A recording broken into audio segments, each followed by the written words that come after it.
జగన్మోహన్ రెడ్డి గారు ట్విట్టర్లో ఒక ట్వీట్ అయితే చేశారు. రాష్ట్ర వ్యాప్తంగా పేరెంట్ మీటింగ్ కండక్ట్ చేసిన నారా లోకేష్ గారిని ఉద్దేశించి, గతంలో మేము కూడా ఇలాంటి పేరెంట్స్ మీటింగ్స్ చాలా ఏర్పాటు చేసాం.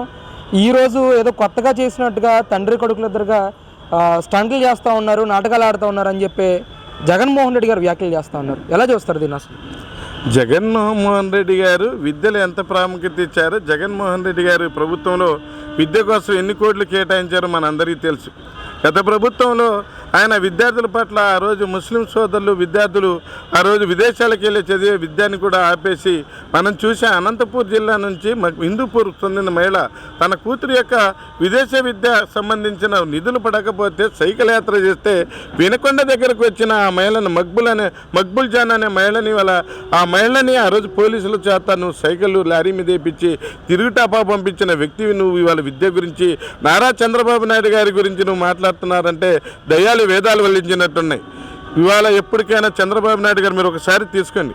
గతంలో అతను ఉన్న 3 సార్లు ముఖ్యమంత్రిగా చేసినా 4వ ముఖ్యమంత్రిగా అయినా మీరు ఒకసారి ఆలోచించాలి. గతంలో ఎక్కడా లేని విధంగా ఆ రోజుల్లో మన రాష్ట్రంలో 15, 16 ఇంజనీరింగ్ కళాశాల, 2, 3 వైద్య కళాశాలలు ఉన్నాయి. నారా చంద్రబాబు నాయుడు ఆ రోజు తీసుకొచ్చిన ఆ సంస్కరణలే ఇవాళ ప్రతి ఊరికి కూడా ఒక ఇంజనీరింగ్ కళాశాల. మన రాష్ట్రం నుంచి ఎంతమంది ఈరోజు అబ్రాడ్ వెళ్ళారో మనందరం చూస్తున్నాం.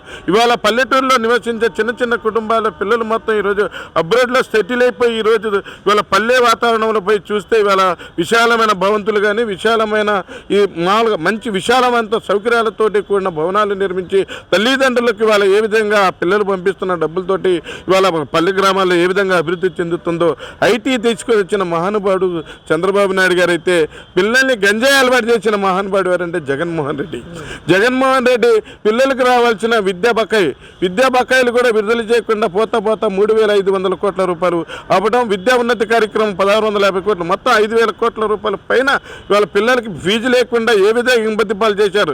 ఇవాళ చూస్తున్న సుమారు 3 లక్షల మంది దాకా పిల్లలు ఇవాళ సర్టిఫికెట్లు మన వాళ్ళ విద్య పూర్తయిన విద్యకు సంబంధించిన సర్టిఫికెట్లు ఇవ్వకుండా ఇవాళ కాలేజీ యాజమాన్యం ఏ విధంగా ఇబ్బంది పాలు చేస్తుందో చూద్దాం.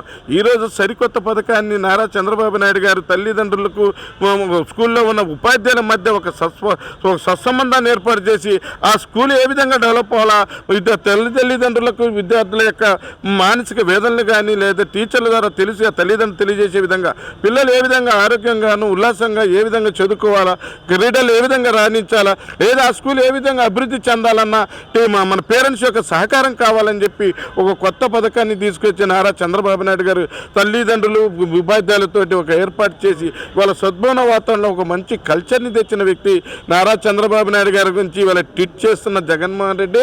ఇవాళ నువ్వు చేసిన పరిపాలన ఏ విధంగా విద్యలో ఇవాళ మనం 19వ స్థానంలో ఉన్న నారా చంద్రబాబు నాయుడు గారు గత ప్రభుత్వంలో ఉన్నప్పుడు 3వ స్థానంలో ఉన్న మన విద్య ఈరోజు నువ్వు ఉన్నప్పుడు అంతకాలం 19వ స్థానంలో దిగజార్చిన వ్యక్తివి నువ్వు ఇవాళ చంద్రబాబు నాయుడు గారితో మాట్లాడుతుంటే, చంద్రబాబు నాయుడు గారి గురించి మాట్లాడుతుంటే దయ్యాలు వేదాలు అంచినట్టున్నాయని చెప్పి నేను తెలియజేస్తున్నా. సార్, ముఖ్యంగా ఈరోజు గుంటలు లేని రోడ్లని మొత్తం కూడా జనవరి కల్లా పూర్తి చేయాలని చెప్పేసి యుద్ధ ప్రాతిపదికన పనులు ముందుకు తీసుకెళ్తా ఉన్నారు చంద్రబాబు నాయుడు గారు.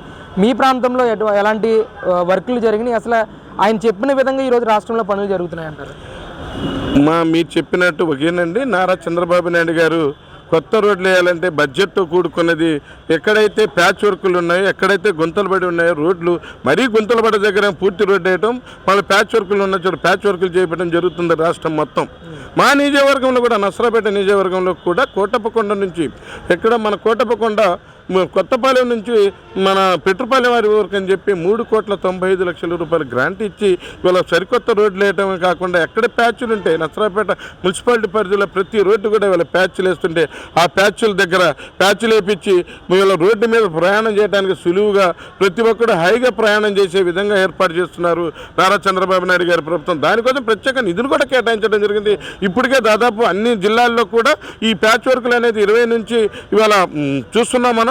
ఇవాళ సుమారు 70-80% పూర్తయిన జనవరి కల్లా సంక్రాంతి కల్లా సరికొత్త రోడ్లతోటి సరికొత్త ఆంధ్రప్రదేశ్ నిర్మించబోతున్నారు నారా చంద్రబాబు నాయుడు గారు. సార్, ఈ కాకినాడ పోర్టు విషయం మీద ఏ విధంగా రియాక్ట్ అవుతారు? కాకినాడ పోర్ట్ అనేది మనం చూసాం. కాకినాడ పోటీకి సంబంధించిన ఆ వ్యక్తి దగ్గర గన్లో పాయింట్ పెట్టేసి ఏ విధంగా అతని పోటును ఏ విధంగా గుంజుకున్నారో అరబిందో సంబంధించిన వాళ్ళు కానీ విజయసాయిరెడ్డి సంబంధించిన కానీ ద్వారంపూర్ చంద్రశేఖర్ రెడ్డి కానీ వీళ్ళందరూ ఏ విధంగా ఆ పోర్టుని హ్యాండ్ ఓవర్ చేసుకున్నారు కళ్ళకు కట్టినట్టు ఈరోజు సిఐడీలు కానీ లేకపోతే ఇవాళ మనం మొత్తం తెలుసుకుంటున్నారు ఇవాళ జనం మొత్తం.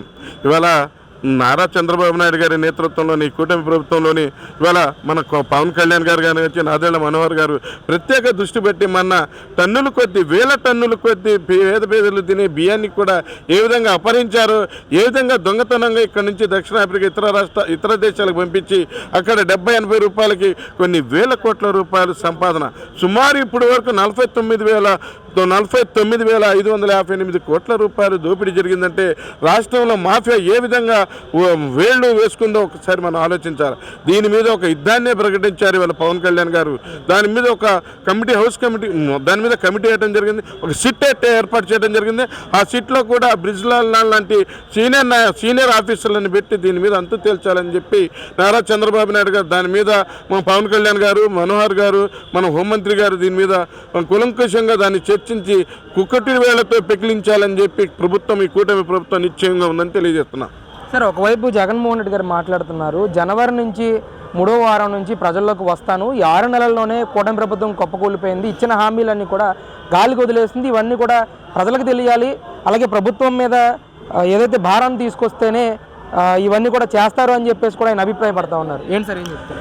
ప్రతిపక్ష నాయకుడిగా నీకు హోదా ఇవ్వల జనం నువ్వు చేసిన పరిపాలనకి 11 సీట్లతో సరిపెట్టుకోమని చెప్పి ఆ రోజు ప్రజలు, ఆంధ్ర రాష్ట్ర ప్రజలు నీకు అసెంబ్లీ కూడా ప్రతిపక్ష హోదా రాకుండా చేశారు. ప్రతిపక్ష నాయకుడు కూడా నువ్వు పనికిరావు అని చెప్పి ఆ రోజు చేయడం జరిగింది ప్రజలు మొత్తం ఎలక్షన్లో.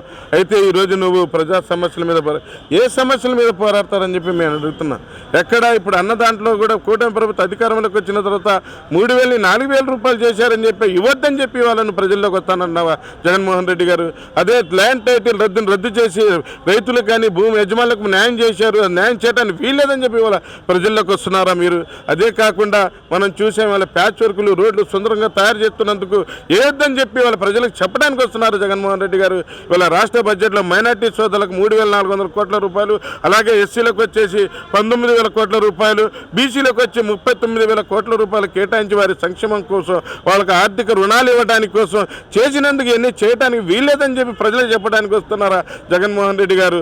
మీరు తేల్చుకోవాలి. ఇవాళ చూడండి జగన్మోహన్ రెడ్డి గారు, నువ్వు అమరావతిని ఇవాళ శ్మశానం చేస్తే మళ్ళీ అదే అమరావతిని ఇవాళ జీవోత్సవంలా పడి ఉన్న అమరావతిని ఇవాళ వాళ్ళ రెక్కలు తీసుకొచ్చి ప్రాణం పోసి ఇవాళ అమరావతిలోనే ఇవాళ చూడండి ఇవాళ సెంట్రల్ గవర్నమెంట్తో మాట్లాడి 57 కిలోమీటర్ల రైల్వే లైన్లు ఏర్పాటు చేయడం వల్ల మనకు రాజధాని నిర్మాణంలో కీలక పాత్ర వహించబోతుంది. రైల్వే నిర్మాణం 2,200 కోట్ల రూపాయలతో. మరోపక్క రాజధాని నిర్మాణం కోసం 12,500 కోట్ల రూపాయలు తీసుకొచ్చి రాజధాని నిర్మించబోతున్నారు. కాబట్టి ఆ డబ్బులు రావడానికి వీల్లేదు, కేంద్ర ప్రభుత్వంతో రద్దు చేయించాలని చెప్పి ఆ ఉద్దేశం ప్రజల్లోకి ఈ చెడు బీజాలు నాటాలని చెప్పి జగన్మోహన్ రెడ్డి ప్రజల్లోకి వస్తున్నారని చెప్పి తెలియజేస్తారు. ఎందుకు వస్తున్నారు ప్రజలకు సమాధానం చెప్పని చెప్తున్నాం. అదే కాకుండా ఇవాళ పోలవరాన్ని పాడగట్టా, పోలవరాన్ని పనికి రాకుండా చేశా. ఇవాళ పోలవరం హైటు 45.47 మీటర్లు ఉండాల్సింది 42.17 మీటర్లు పెట్టిన దానికి వస్తాం అని చెప్పి పోలవరాన్ని కట్టడానికి వీల్లేదు, గ్రాంట్స్ వచ్చినాయి కాబట్టి వెనక్కి పంపించమని చెప్పి వాళ్ళు దుష్ప్రచారం చేసి దాన్ని వెనక్కి పంపించాలని చెప్పి కుట్రతో వస్తున్నావు జగన్మోహన్ రెడ్డి, ప్రజలకు తెలియమని చెప్పి నేను కోరుతున్నా. జగన్మోహన్ రెడ్డి గారు, ఇవాళ నువ్వు ప్రజలకు న్యాయం చేయటం అలా పక్క నుంచి ఇవాళ నీ తల్లి చెల్లి అయినటువంటి ఇవాళ షర్మిలమ్మ గారు ఇవాళ ప్రజల్లో అడుగుతున్నారు, నీకు ఆమెకు ఉన్న ఆస్తిలోనే వాటా ఇవ్వకుండా తల్లి చెల్లికి మోసం చేసిన నాయకుడు ఎవరైనా ఉన్నాయంటే ప్రపంచ దేశాల్లో నువ్వు ఒక్కడు తప్ప ఇంకెవరూ లేరని చెప్పి మేము తెలియజేస్తున్నా. ముందు నీకు ఇక్కడ ప్రజల్లోకి వచ్చి చంద్రబాబు నాయుడు గారి ప్రభుత్వం విజయవంతంగా ఇటు పక్క పెన్షన్లు కావచ్చు, మరో పక్క లబ్ధిదారులకు ఇస్తానన్న 3 గ్యాస్ సిలిండర్ ఫ్రీ కావచ్చు, అలాగే ల్యాండ్ టైటిల్ రద్దు కావచ్చు, పన్నా క్యాంటీన్లు కావచ్చు, ఇలాంటి అనేక సంక్షేమ పథకాలతోటి ఉచితంగా ఇసుక సరఫరా చేయటం కానీ ఇలాంటి కార్యక్రమాలు తీసుకొని రాబోయే జనవరిలో కూడా తల్లివందన కార్యక్రమంగా చదువుకున్న ప్రతి పిల్లవాడికి కూడా 1,500 రూపాయలు వేయబోతున్నావు కాబట్టి దాన్ని వేయకూడదని చెప్పి ఇవాళ నువ్వు ఒక పిల్లగాడికే 15,000 అన్నావు, 14,000 అన్నావు, 13,000 వేసి చేతులు దులుపుకున్న నీ ప్రభుత్వం ఇవాళ చంద్రబాబు నాయుడు గారు కూటమి ప్రభుత్వం వచ్చిన తర్వాత ప్రతి పిల్లవాడి చదువుకున్నాడికి 15,000 రూపాయలు వేయబోతున్నాను తెలియజేస్తున్నావు. ఇవన్నీ జనాలు నమ్మే స్థితిలో లేరు. నువ్వు జనాల్లోకి వస్తే జనం తిరగబడితే నీ పరిస్థితి ఏమవుతుందో, అలాగే ఇవాళ సుప్రీంకోర్టు కూడా నీ కేసుల మీద ఎందుకు నిర్లక్ష్యం వస్తుంది ఈ ప్రభుత్వాలని చెప్పి దాని మీద స్ట్రాంగ్ వార్నింగ్ కూడా ఇచ్చింది ఆ మొత్తాన్ని అని చెప్పి.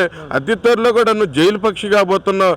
నువ్వు ఈ జైల్లోనే ఎటువంటి పరిస్థితుల్లో కూడా, అదే కాకుండా ఇవాళ తిరుమల తిరుపతి దేవస్థానాన్ని వారి యొక్క సంప్రదాయాన్ని కూడా మట్టు పెట్టినందుకు ఇవాళ జనాల్లోకి వచ్చి నువ్వు జనంలో ఇవాళ జనానికి ఏం చెప్పదలుచుకున్నావు దాని మీద కూడా చెప్పాలి. తిరుమల తిరుపతి దేవస్థానం ఇవాళ పేదలు తినే బియ్యం విదేశాలకు తరలిస్తున్నాను ఈ మాజీ ఎమ్మెల్యే అయినటువంటి ద్వారంపూడి చంద్రశేఖర్ యొక్క అతని యొక్క స్వరూపాన్ని వాళ్ళ ప్రజలు తెలియజేస్తే హర్షిస్తారు తప్ప నువ్వు ఈ రకంగా వచ్చి చంద్రబాబు నాయుడుకి బురద జల్లితే ప్రజలు హర్షించారని తెలియజేస్తున్నారు.